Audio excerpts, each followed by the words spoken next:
देखने और सुनने वालों को जायका सबका की तरफ से अस्सलामुअलैकुम वरहमतुल्लाहि वबरकातहू। उम्मीद है आप सब ईमान और सेहत की बेहतरीन हालत में होंगे।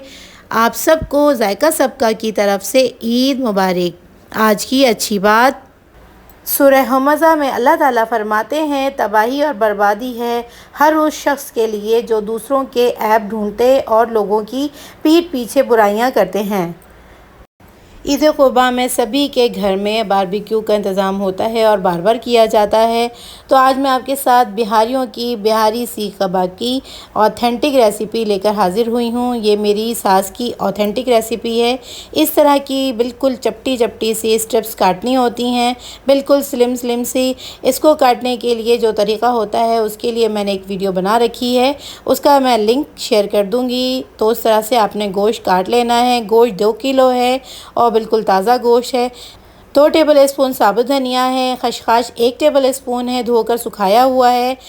2 तेज़पत्ता है, 1 बादियान का बड़ा फूल है, छोटे छोटे से 2 जायफल के टुकड़े हैं और जावित्री का 1 बड़ा फूल है। ये सारे मसाले हैं और इसके अलावा भी मसाले हैं।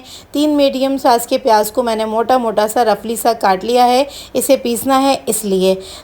और भी ड्राई मसाले हैं, उनमें हैं 1 टेबल स्पून सफ़ेद वाला ज़ीरा, 4 डंडियाँ दालचीनी की हैं और 8 से 9 हरी वाली इलायची है, हाफ़ टी स्पून सया ज़ीरा है, इसे शाह ज़ीरा भी कहा जाता है, 3 बड़ी वाली इलायची है, हाफ़ टी स्पून लौंग है और 1 टीस्पून काली मिर्च है।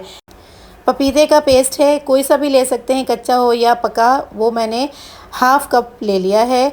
लाल वाली प्याज 1 कप से ज़्यादा ही है। 4 टेबल स्पून लहसुन अदरक का पेस्ट है और 1 कप दही है।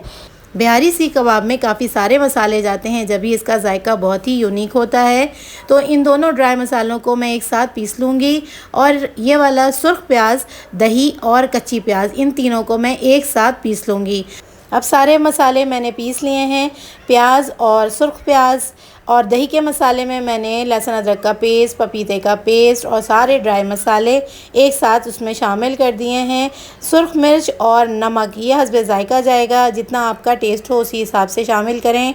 मैंने 1 टेबल स्पून इसमें लाल मिर्च का पाउडर इस्तेमाल किया है। स्पेशल इसमें जाता है मस्टर्ड ऑयल। मस्टर्ड ऑयल तकरीबन 4 टेबल स्पून ज़रूर डालना है। 2 किलो गोश्त है, उसके हिसाब से इसमें तकरीबन आधा कप यानी कि आधी प्याली सरसों का तेल, मस्टर्ड ऑयल शामिल किया जा सकता है।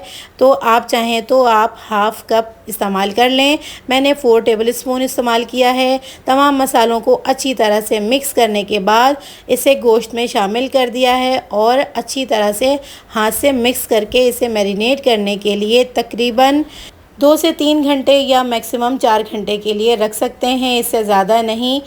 अगर आप पपीता स्किप कर दें तो तकरीबन ओवरनाइट इसकी मैरिनेशन के लिए बहुत इनफ होगा, उससे भी इसके कबाब बिल्कुल अच्छी तरह से गलकर तैयार होंगे। अच्छी तरह से मसाला मिक्स करके इसे मैंने मैरिनेट करने के लिए फ़्रिज में रख दिया था। 2 से 3 घंटे के बाद ये मैरिनेट हो चुके हैं। अब मैं आपको बताती हूँ कि इसे सीख में किस तरह से पिरोया जाता है।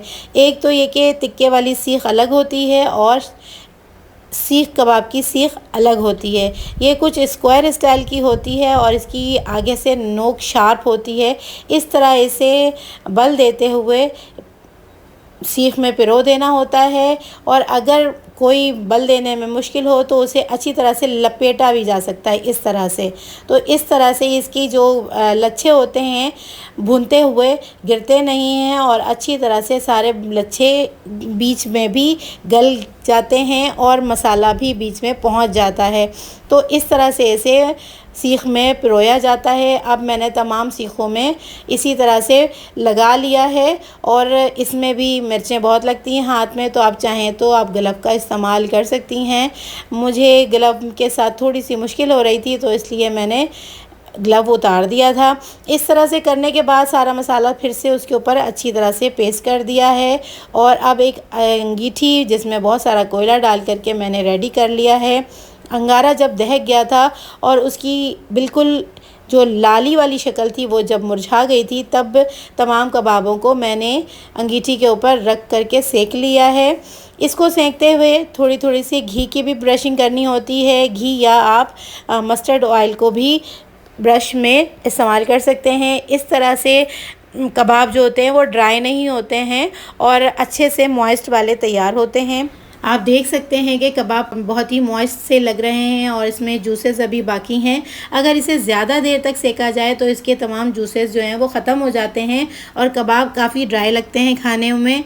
हरी चटनी और रायता सलाद के साथ मैंने प्रेजेंट किया था।